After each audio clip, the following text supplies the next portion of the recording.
Good to go, yeah. Hi, buddy.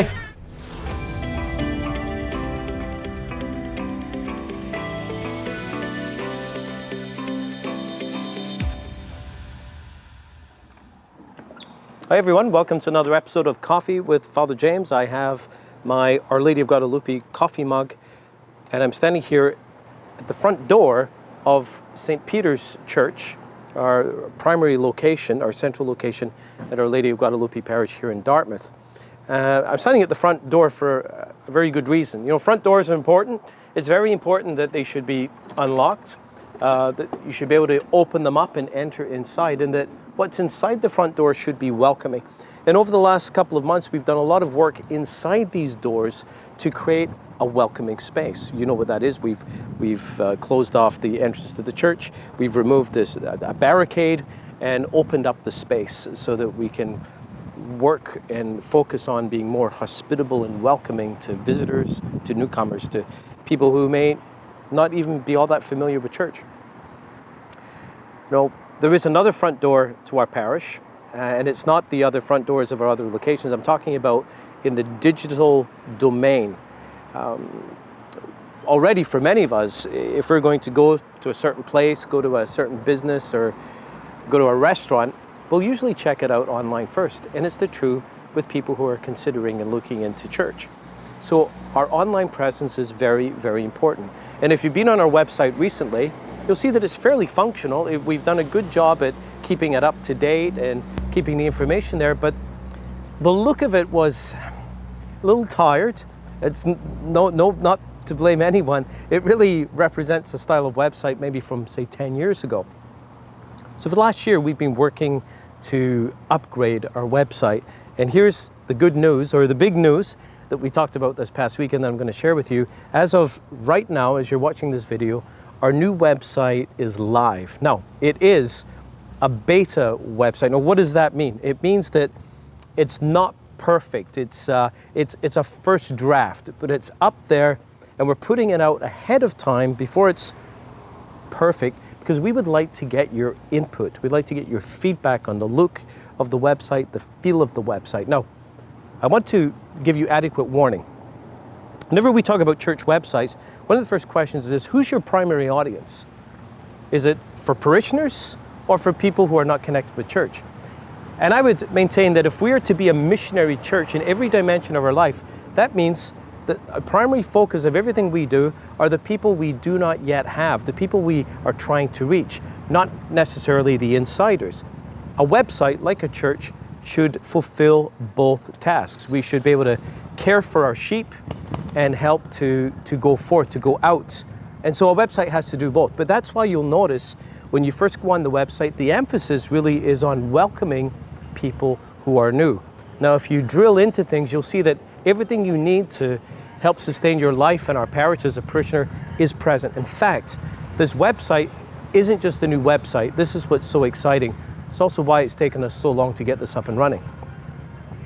This platform we've been working with is a platform created by a Catholic group in British Columbia, Canadian Catholic company, who I've met. I've had a chance to go to their offices. They're very faith-filled and faith-focused, and they desire to put all of their skills and gifts to help parishes move towards a missionary posture.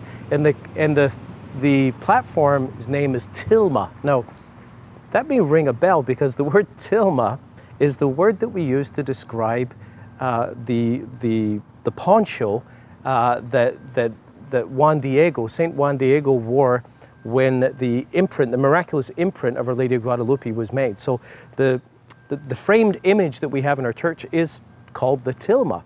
And so that's the name of this platform. Now, they didn't call it that for our sakes. We just helped to connect with them because of that word. With this platform, it's not just a website. Here's the thing. It is also an integrated cloud-based database. Now, what do we use databases for? Now, obviously, when you get tax receipts, it's because we've been keeping a database of financial giving, your name, your address. And there were also other limited ways that some of these databases in the past were used, such as ministry involvement or sacraments. Now, up until now, all of our data has sat on one PC computer belonging to one staff member. It doesn't have sharing capacity from computer to computer. It doesn't have the ability to be in the cloud, as a lot of data, almost all relevant data today is on the cloud, and it's more secure there than it is sitting on a laptop that's plugged into the wall. And so this data was very limited. Our ability to use this data was very limited. So we've been working at an export, so everything is on the cloud. Here's the thing. With this fully integrated platform, all the different tools we used in the past. So we had a website, we used MailChimp to send out emails, we used Google spreadsheets to sign people up for events. We had another program and another software for all the different things, scheduling and calendars, and all of this is integrated into one.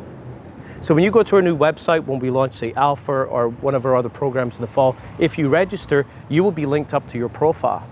You can begin to shape your own profile, flag the things that you're interested in, look at the ministries you're interested in so that you can have customized communications from those ministries. If you're a ministry leader, we can give different levels of access to the database so that you can go in and work and reshape your particular page for your ministry and communicate out directly to the people that you wish to communicate with. It's a way to decentralize communication. It's a way to empower ministry leaders and to remove the bottleneck of coming through a physical parish office. Also on this database is electronic giving, and it's taken a while to get it ready for a Canadian context, but it's up and running, and soon we will have all of our financial giving records coming through this system as well. Now, don't be concerned that those few people who have access to that information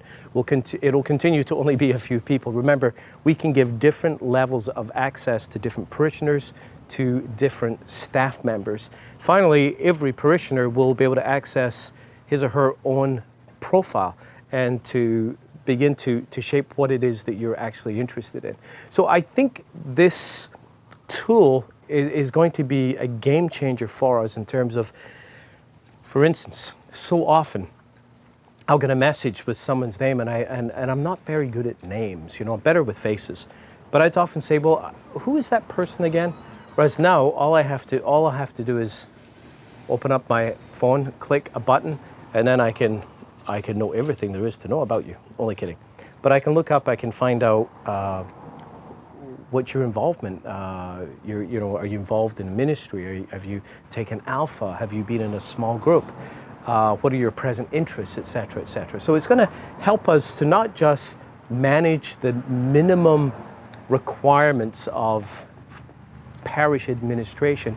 It's going to help us to build a parish of missionary disciples, a parish that makes missionary disciples, a parish that has a front door that helps people come into the very life of the church. God bless.